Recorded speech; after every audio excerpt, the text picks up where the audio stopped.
Basta sa QC, the best. Binisita ng mga hurado ang 6 na barangay sa District 1 to 6 na pasok sa citywide Hapag Kontra Gutom 3.0. Layo ng programa na matiyak na ang bawat residente ay mayroong maihain sa kanilang pamilya.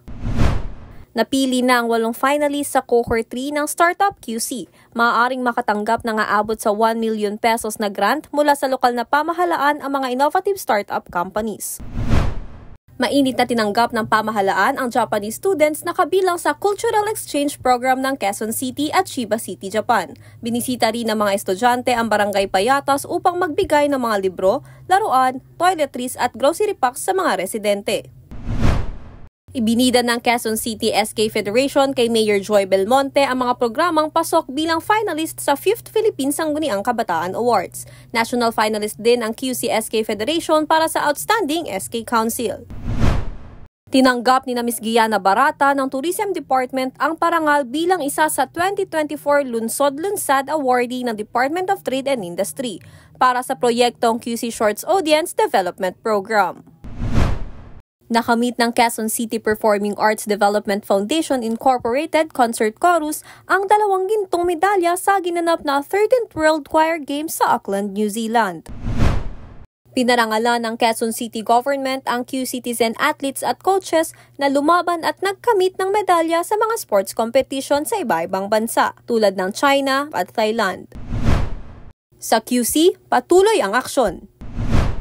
Aabot sa 300 benepisyaryo galing sa iba-ibang sektor tulad ng solo parents, biktima ng karahasan at pang-aabuso, mga dating persons deprived of liberty, at persons with disabilities ang nakatanggap ng sari-sari store package mula sa proyektong tindahan ni Ate Joy.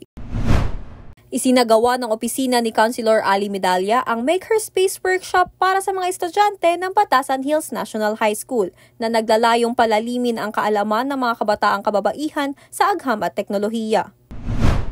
Pinangunahan ng lokal na pamahalaan ang Health and Wellness Caravan para sa mga residente ng Barangay Pag-asa. Hinikayat ng lokal na pamahalaan ang mga nano-enterprise tulad ng mga karinderya at sari-sari store na magrehistro bilang bahagi ng malawakang suporta ng lungsod sa bisa ng Ordinance No. SP 3272S 2024. Best wishes para sa 29 na magkasintahang ikinasal sa Kasalang Bayan na inorganisa ni Councilor Irene Belmonte at Quezon City Government. Sumailalim sa 2 araw na SOGI SC training at planning session ang mga kinatawan ng QC LGU at iba pang ahensya na handog ng Save the Children Philippines Project Pride. Hangarin nitong maisulong ang inklusibong lungsod at ma-mainstream ang SOGI SC sa mga bata. Inalakay ng lokal na pamahalaan, District 4 Representative Marvin Rillo at sa Department of Public Works and Highways upang pag-usapan kung paano masusolusyonan ang pagbaha sa lungsod. Nagpulong ang Quezon City Government at Department of Transportation upang pag-usapan ang Quezon City Local Public Transport Plan. Nalinis na ng Department of Sanitation and Cleanup Works ang iba-ibang lugar sa Quezon City kasunod ng pananalasa ng Bagyong Karina noong Hulyo. Pinangunahan ng QC Engineering Department at Department of Sanitation and Cleanup Works ang rehabilitasyon ng Masambong High School na napinsala ng habagat at Bagyong Karina. Nakatanggap ng donasyong bigas at mga damit ang lokal na pamahalaan mula kay Attorney Datgan Cayco, Celebrity Club at UNTV News and Rescue para sa mga nasalanta ng Bagyong Karina.